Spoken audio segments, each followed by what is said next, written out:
Si toi aussi tu es en galère, que tu as la dalle et que tu as la flemme de dépenser un mojito chaque soir dans un bar pour pouvoir pécho, toi aussi inscris-toi sur les sites de rencontres.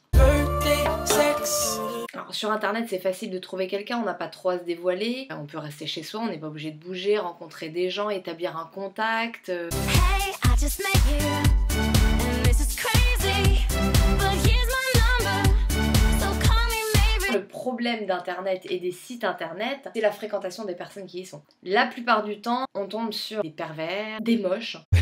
Est-ce que tu aimes le sexe? Des mecs qui font 20 fautes de français dans chaque mot de 4 lettres. Et le pire, des mecs de gauche.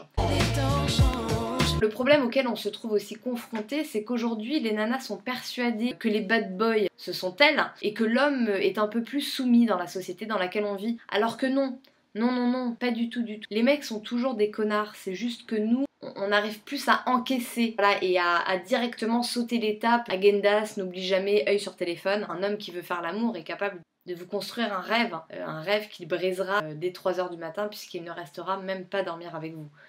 J'en ai connu des coucous d'un soir. Évidemment, le site qui ressort parmi toute la panoplie qu'on peut trouver sur internet, c'est Adopte un mec. Si tu cherches le grand amour, va sur Adopte un mec, retiens l'adresse et n'y retourne plus jamais.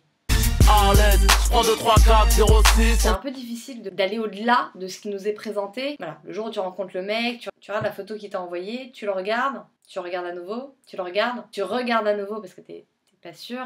Tu cherches si finalement c'est pas un autre mec qui serait dans la salle et tu réalises que c'est lui. C'est embarrassant aussi. Hein. En fait, cette photo, c'était avant que j'ai ma thyroïde et que je prenne 52 kilos et que je perde 12 dents. Mais je suis un vrai cordon bleu. Des oublis?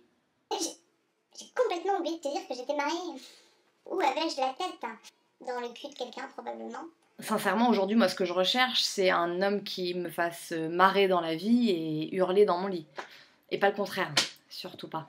On vit quand même dans une société assez malade, hein. Une société sans tabou, sans sentiment. L'amour est trop souvent oublié et une société qui nous transforme en bête de sexe.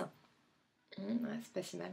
Tout ce monde qui évolue est tourné vers le principe que montrer son cul, ça fait vendre. Et le pire, c'est que ça marche.